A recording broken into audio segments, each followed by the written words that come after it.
మాతాకి జై శ్రీరామ్.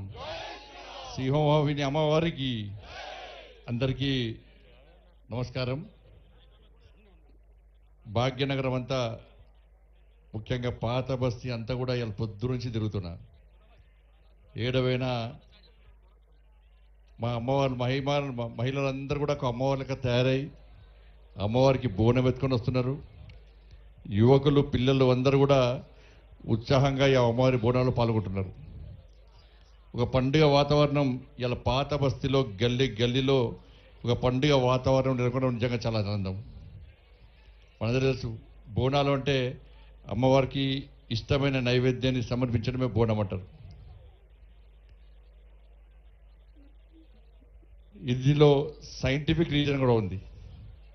ఇలా వర్షాకాలంలో అనేక రోగాలు వస్తాయి, అనేక రకాల వ్యాధులు వస్తాయి. దాని నుంచి కాపాడు తల్లి అని చెప్పి అమ్మవారిని మొక్కుకుంటూ అమ్మవారికి ఇష్టమైన నైవేద్యం సమర్పించడం ద్వారా ఆ రోగాలు తొలగిపోతాయని చెప్పి ఒక నమ్మకం, విశ్వాసం. దాంతోపాటు అమ్మవారి బోనానికి చుట్టూ పసుపు పెట్టడం, వేపాకుతో అలంకరించడం, దీనివల్ల బ్యాక్టీరియా వైరస్ అన్నీ కూడా నాశనమైపోతాయని చెప్పి మన ప్రాణాలు పైలంగా ఉంటాయని చెప్పి ఒక నమ్మకం, విశ్వాసం ఇలా సమాజంలో పట్టింది. ఇలా అప్పుడెప్పుడు గత కాలంలో ప్లేగ్ వ్యాధి వస్తే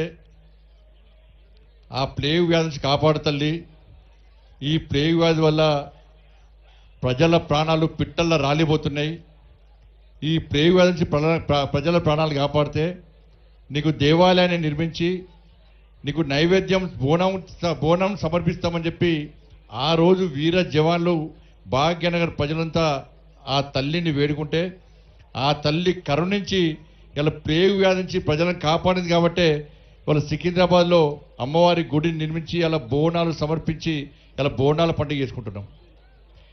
ఇక్కడ మూసీ నది ప్రాంతంలో మూసి వల్ల మొత్తం అతలాకుతలం అవుతుంటే, భాగ్యనగరం అంతా అతలాకుతలం అవుతుంటే ఈ మూసీ బారి నుంచి ప్రజలను కాపాడు తల్లి, ఈ మూసీ బారి నుంచి ప్రజలను కాపాడితే నీకు ఇష్టమైన నైవేద్యం బోనం సమర్పిస్తామని చెప్పి ఇక్కడ ప్రజలు ఆ అమ్మవారిని వేడుకున్న తర్వాత అమ్మవారి కరుణా కటాక్షల వల్ల ప్రజలు ప్రాణాలతో బయటపడితే ఇలా లాల్ దర్వాజా అమ్మవారికి, సింహవాహిని అమ్మవారికి ఇలా బోనం సమర్పించడం గతం నుంచి ఆనవాయితీగా వస్తున్నది.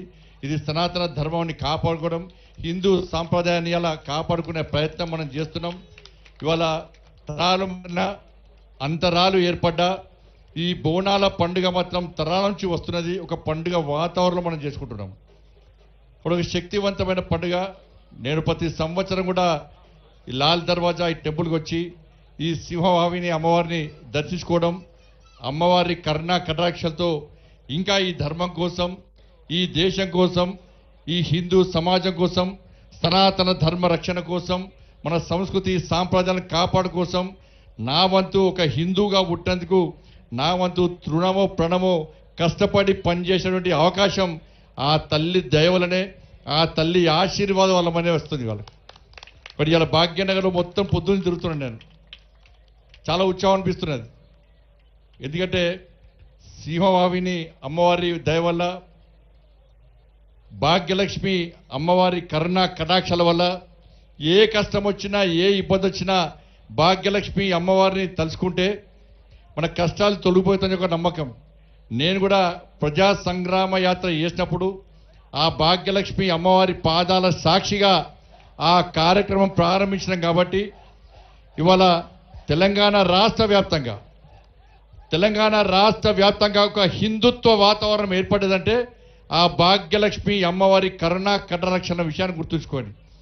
చాలా పార్టీలు, చాలా మంది కూడా అనేక రకాలుగా మాట్లాడుతూ ఉంటారు. వాళ్ళ హిందూ ధర్మం గొప్పతనం మీ అందరికీ తెలుసు. చాలామంది ఓటు బ్యాంక్ కోసం ప్రయత్నం చేస్తూ ఉంటారు. ఇవాళ మళ్ళీ చెప్తున్న పాత బస్తీ నుంచి ఎవరైతే ఇక్కడ టెర్రరిస్టు బాంబులకు భయపడి, ఇక్కడ జిహాదీ ఉగ్రవాదుల యొక్క ఆగడాలు అరాచకాలకు భయపడి ఇక్కడ నుంచి వెళ్ళి ఇతర ప్రాంతాల్లో ఉంటున్నారో మళ్ళీ నేను అప్పీల్ చేస్తున్నా.